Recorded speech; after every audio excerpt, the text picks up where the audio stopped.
medyo bumababa minsan lang dito. Kailan pa? Ano pa ito eh? October? November, Ano, December, January, March. Muna, ito lang muna nung month of October to December, itong site na to. Tapos, yun na. Hanggang sa hindi ko na siya gano'n natataas. Yun na. Hindi na talaga nagtataas. Oo. Frozen na siya. Oo. Ngayon kasi, mas agresibo yan pagka ano kayo, diabetic kayo. Ayun nga, diabetic ako. Diabetic kayo. Mas mabilis siyang mas mabilis siyang maging super frozen pagka diabetic. Kasi pag natutulog tayo, minsan ang sarap kasi nakatagilid. Oo. Pagkising natin sa umaga, malit na malit, sakit. Ayun nga, gano'n. Pag nakakaramdam na kayo ng gano'n, ipa-adjust nyo na agad, lalo sa mga unang linggo pa lang, marami yung 2 linggo, 3 linggo. Pa-adjust nyo na kasi pag tumagal ng mga ilang buwan, mas masakit na yung adjustment. The same pa rin ang procedure sa mga unang linggo, pag tumagal ng ilang buwan, the same pa rin ang procedure, kaso yung pain, mas mag-ano siya. Hindi, mas masakit. Pero kung mapapalagpas nyo yan ng mga ilang buwan na, kunyari, kayo ay 9 na buwan na, pataas.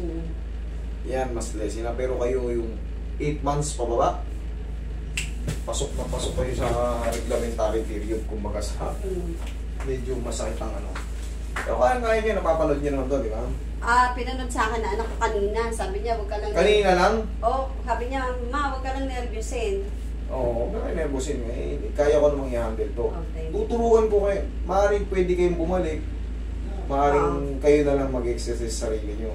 Kaya nyo naman, kumbaga, tinuturo ko naman lahat bago kayo lumabas dito. Kasi itong mga super frozen or adhesive capsulitis, hindi kaya ng isang angatan to. Mawawala na yung pain, di ba? Pag nakahinga kayong patagilid, masakit. Oo, ang sakit. Yan ang mawawala. Tapos, pag bandugin ko to, di ba, pag natabig to, masakit? Oo. Mamaya, kahit tabigin ko ng malakas yan, hindi na masakit. Pero, yan ang ibig sabihin ng adhesive, nakapakat. Pero yung sinasabi ko, pain lang agad, pain lang mawawala dyan. Pero yung pagangat, hindi pa gano'ng mag-perfect yan. Unti-unti mo pa yung ano. Hindi kasi yan pwedeng biglain. Mararapture yung mga tendons niyan. Magkakaroon ka ng mga partial tear or complete tear, complete full thickness tear. Pero mabalik na may anak ko, paliwanag mo na lang. Para kasi siya. Hindi, ito. Oo. Reviewin nyo yung mga sinabi ko mamaya. Oo. Diyan, kasi mamayang gabi ang uploading yan pagkatapos natin dito sa mamaya paggabi. Oo, ubusin ko muna yung nakapila. Haba ang dami ng pasyente. Okay ka mo? Ubusin ko muna yung bago kayo mag-upload.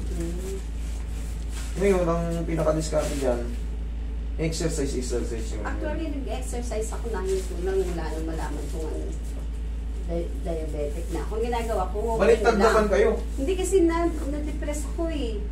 Ano nalaman? Hindi naman nakaka-depress. Ang diabetic kasi, dapat ituloy nyo na yung ginagawa, nag-exercise kita din. Yun ang pantanggal ng diabetic. Ano ka ba? Ngayon, binalik ko ulit yung walking ko, jogging. Tama. Saka treadmill yun. Very good. Hindi kayo tatanda agad. Oo, mananatili kayong bata. Kaya, tsaka, yung diabetic, yun lang din ang sagot doon. Hindi nyo kailangan mag-maintenance. Doktor mismo nagsasabi. Hindi nyo kailangan mag-maintenance. Magpapawis na kayo, uminom ng tubig ng ano. Tapos magkakakain ng mga cucumber, prutas, mga gulay-gulay. Yun lang. Hindi naman totaling aalisin yung karne. Pero siyempre, mas lamang na yun ngayon yung ano, bawas na kayo rin sa mga kanin-kanin. Mas maganda, mas maraming ulam. Pero yung mga ulam nyo, gulay-gulay. Sa isda naman, mga inihaw, mas maganda. Alisin nyo yung mga prito-prito. Hindi na ako nagpiprito. Bihira na. Kumbaga. Pwede pa rin tayo. Pero tikim-tikim lang na. Yun. Hindi katulad nung, pritong pork chop ngayon, bukas pritong baboy, pritong, kung ano-anong pritong manok. So, kailangan ko talaga ibalik pa to rito sa inyo. Pwede nyo ibalik. Mga ilang session pa kaya? Sa mga ganito, mga 4 o 5. 4. Pero, yung ganito nga, kahit hindi na kayo bumalik, kasi kusa nyo rin madidiscover yan eh. Parang hindi na rin pumasos. Wala na. Napakay. Basta tuturuan ko kayo ng mga stretching. Before, hindi ko siya natataas na ganyan eh. Ngayon, natatas ko siya since na nga ako nag-walking na ako. Very good.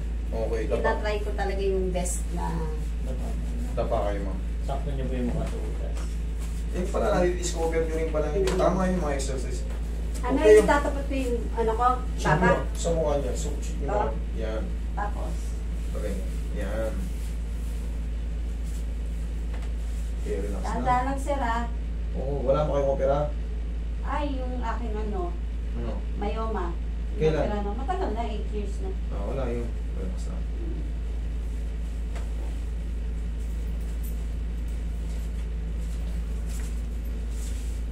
Suko. Ouch. Okay, massage mo. Sakit ang puso ko. Ah.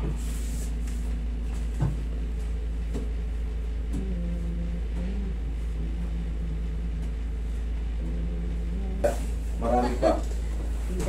Atay, dag. Taas So, niyo yung tamam. mo. Balak. Taas niyo po ito. Tupin niyo po yung tuhod niyo. Sige po, taas niyo po. Yung Okay po ba? medyo mo. Mami, mahihiga nyo na naman yan. Maayos. Dalawang kamay po. Kailangan nyo na magtiis ng 10 kilong lakas ng loob. Okay, inhale. Exhale.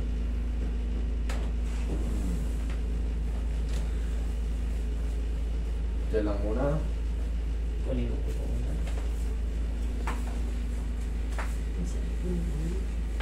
Sarap ng pao. Tapos dito, iangat yan. Yun yung medyo masakit ha. Kaya-kaya nyo naman yan. Pero kunti lang. Pagka may pain, sumigaw lang kayo ng Darna. Ay, ganun. Darna! Hindi ko po ba pwedeng wala sakit? Eh kung hindi lang frozen shoulder yan dikit na yan eh. Eh ang magagawa natin, yung dumating kayo rito, ilang buwan na, 6 na buwan na. Pasok na pasok kayo sa ano. Yan kasi, Yung na-hospital ko lately lang, ano, nilagyan, injection na nila, nagalaw ko, kaya ano, parang bumalik ulit. ano lang yung pansamantagal ng Oo. steroids. Oo. Ganun talaga yung pinaka-pang remedy nila sa ano, upo ka. Pero syempre, iba-iba tayo ng method.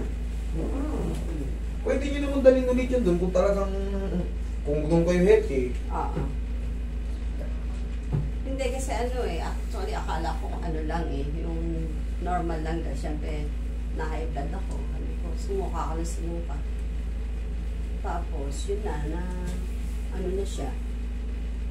Sinabi ko rin pati yung frozen shoulder ko, nil-injection na nila.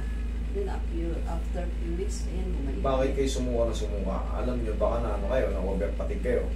Kasi alam mo naman ang nanay, trabaho sa bahay. Na-overpatig siguro kayo. Minsan mag-upload, bumili kayo ng pau, haplusin nyo rin yung sigura nyo, ha? Opo. Baka na labigan lang kayo, kaya suko kayo. Nangyayari rin sa akin yan eh. Ay, Meron kasi tayong natawag na ano eh. Yung nasusutan ng labig. dito rin po ba yan na nabibili? Pwede kayo. Kaya na ba dito dito? Kinuha na rin ano mo. Di, iba yung masira yung Tingnan mo dyan, kalkalin dyan. dati natin binili.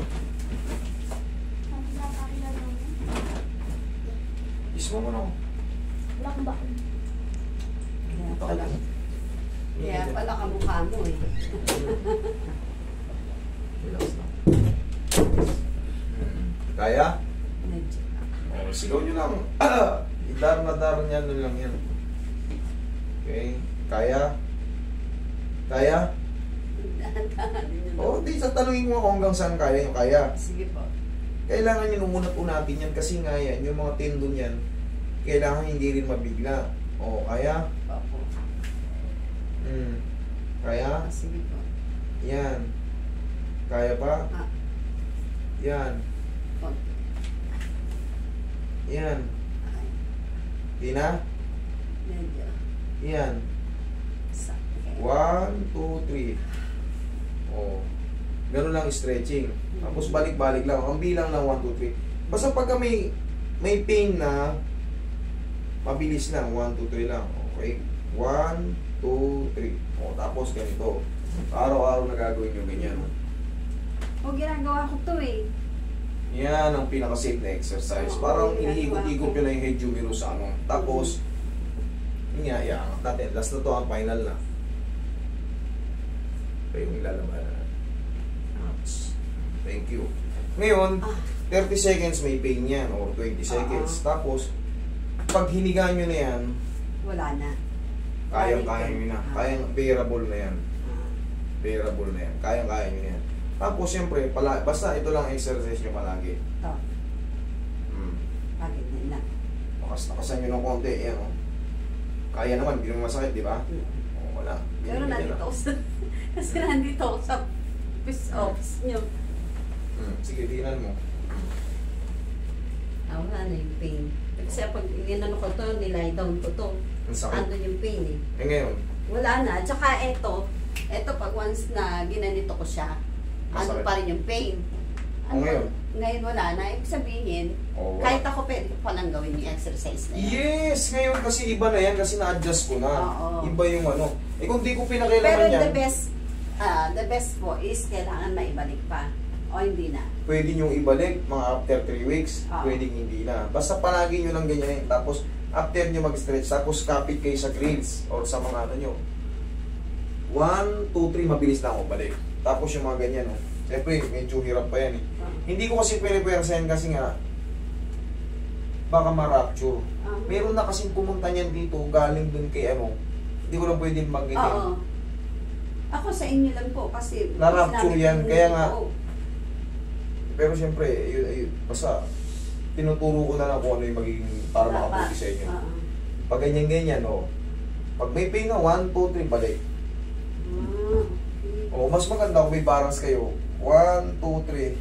Tapos pag nangawit kayo, yun yung ina-apply yung pao. Massage lang siya. Sariling massage sila. O kaya kahit baldog-baldog Ngayon yun. yung yung pang-massage mo na yan, yung mabango na yan. Pao yan, bumili na kahit isang leading brand, kahit sa ano, Pangalan PA, yung pao. Pao. Okay? Oh, sige. Sige, thank you. Ready ko lang yung anak ko ha. Sige. Sa labas.